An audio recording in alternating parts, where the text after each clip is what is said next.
decision to go to war in Iraq and to remove Saddam Hussein from power in a coalition of over 40 countries led by the United States of America was the hardest.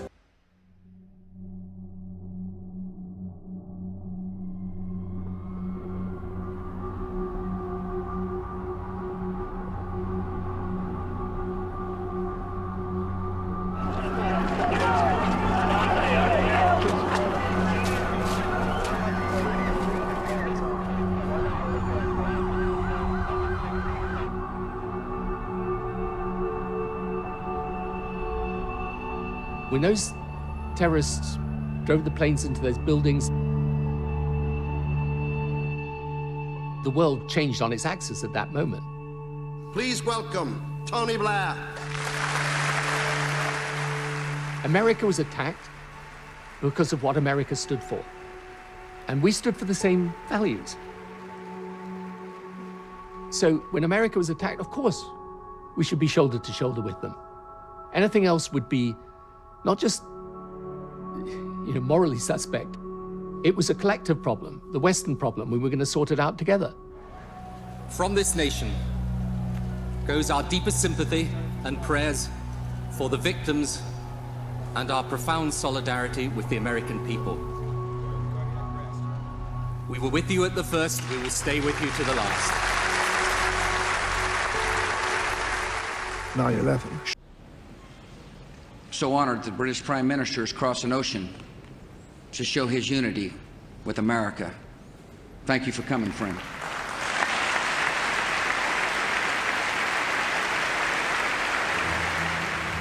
For me, it was absolutely critical for our country that we stood with America because it was an important part of our future.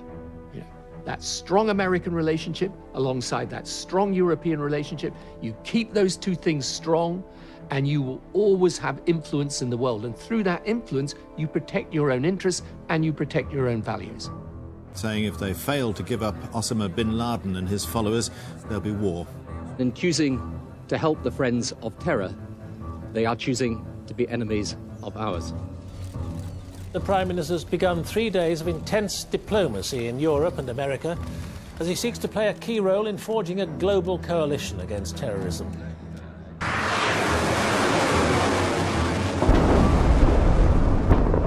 Military action against targets inside Afghanistan has begun. We waited so that those responsible could be yielded at by those shielding them. That offer was refused. We have now no choice, and our determination in acting is total. We will not let up or rest until our objectives are met in full. Thank you. Well, this is it. We're walking into Kabul city. The last Taliban stronghold, Tora Bora, is reported to have fallen. Al-Qaeda has effectively been defeated today. The first Western leader in recent memory to visit Afghanistan, the first British Prime Minister ever on Afghan soil. Tony Blair came tonight to visit the men and women he'd sent to lead this country's recovery. We agreed about Afghanistan. I mean, the whole world cooperated on Afghanistan, and I felt proud of what he was doing. I think what I do feel is that the action was justified, but the action is the first step. Where there is a problem in the world with potential consequences that spread far beyond the borders of that particular country, there are reasons not just of morality, but of enlightened self-interest to try and solve those problems.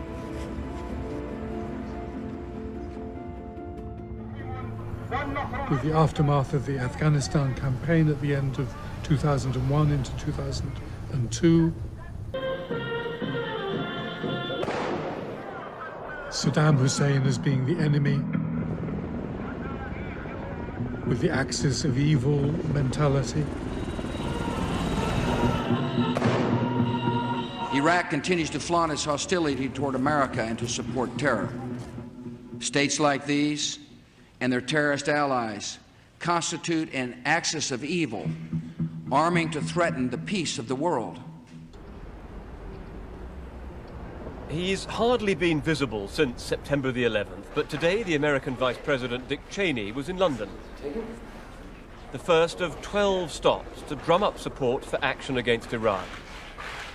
We have to be concerned about the potential marriage, if you will, between a terrorist organization like Al-Qaeda and those who hold or are proliferating knowledge about weapons of mass destruction. There were very good reasons for thinking Saddam had an active WMD program.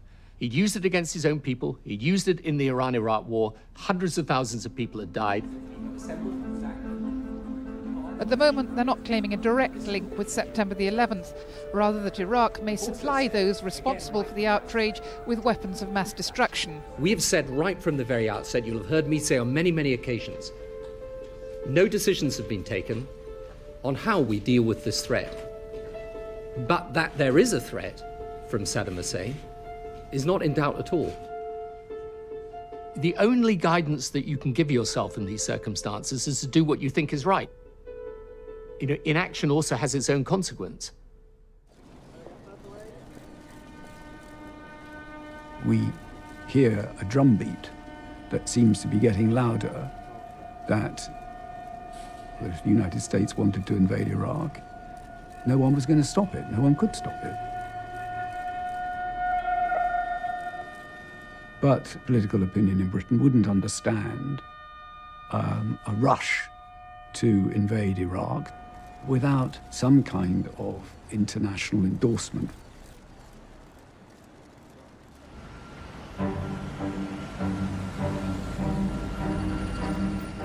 Never before has Tony Blair made such an important trip across the Atlantic. And never before has he enjoyed such influence in Washington. I went with the Prime Minister to Camp David, which is the President's weekend retreat in Maryland, to the UN.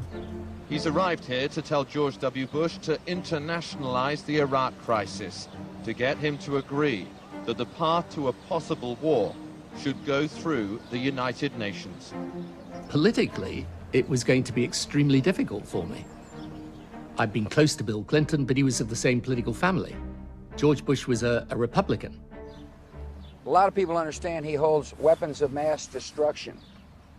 A lot of people understand he has invaded 2 countries. A lot of people understand he's gassed his own people. But in the end, it was about our relationship with America. It was about the threat we faced together. And it was also about my fear that if we simply left America on its own in these circumstances, without trying to build a coalition, the consequences would be much worse. You want to call on somebody? You don't have to if you don't want to. Yeah, I know. I think he felt that the closer he could get to Bush, the more sway, hopefully, he would have to take this down the United Nations route. Thank you all. And Bush was very open about the fact, look, you know, I've got people around here who think this is a really stupid thing that we're doing, and they think we should just be get in there and, you know, do it. We were in a small den-like room, and to my... Cheney looked like he'd kind of, you know, swallowed a lemon and couldn't quite understand all this United Nations malarkey. And I can remember David Manning afterwards saying, I don't think I've ever seen anything like that before. Using a British Prime Minister to persuade an American Vice President to do something he clearly didn't want the American government to do. Namely, to take it to go down that United Nations route. The presidential motorcade swept towards the United Nations. George Bush was arriving to deliver one of the most important speeches of his presidency. He came to lay down a challenge to the world community to face up to Iraq. Bush decided, we will work with the UN Security Council for the necessary resolutions. But the purposes of the United States should not be doubted. The Security Council resolutions will be enforced, or action will be unavoidable. The reason we felt it's so important to try and go down the UN route was in many ways to give ourselves the time to see if we couldn't resolve it differently. If we were going for a resolution for pinning Saddam against the wall,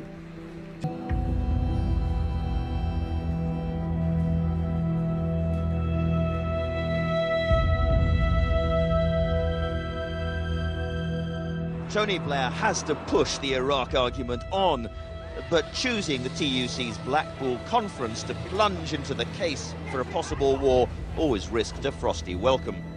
Let it be clear, therefore, that he must be disarmed. And anti-US and anti-George Bush. I don't believe what Blair and Bush are saying about the war. They want to get rid of him, but it's about going in there after the oil. Pursuing very narrow American interests. According to the opinion polls, more people are opposed to an attack on Iraq than support the idea. I never had any doubt in my Public skepticism about an attack on Saddam Hussein has been fueled by a lack of hard facts about the real threat Iraq poses.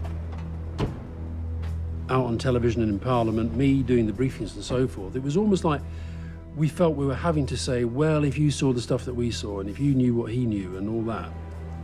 And he wanted to be able to say, right, okay, I want to put as much of this out there in the public as possible so that people can see why I'm so concerned.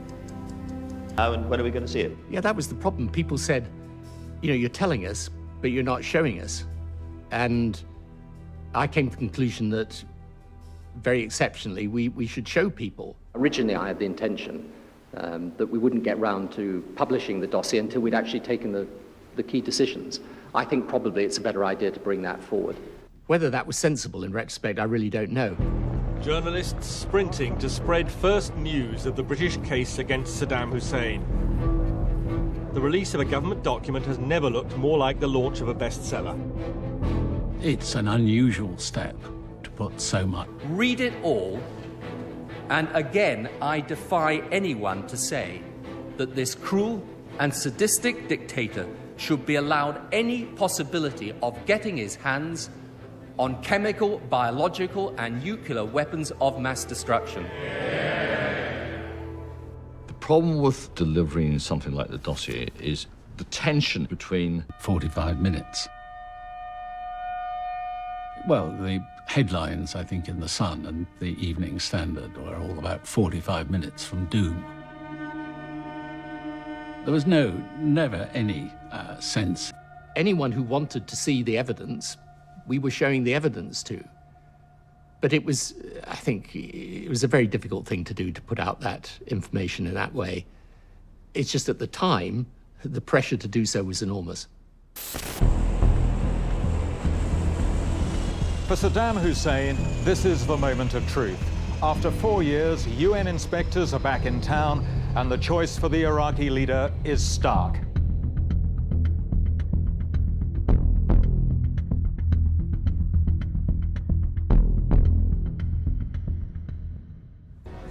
Then, of course, there won't be a conflict.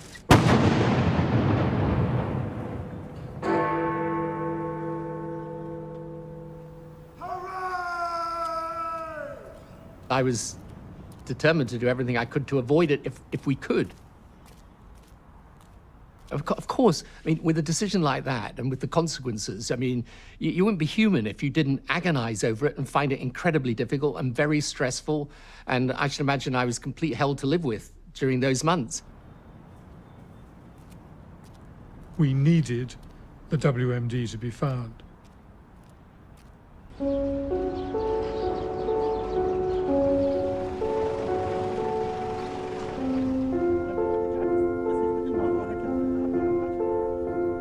By February, weapons of mass destruction. It is also clear that Saddam Hussein is only cooperating minimally.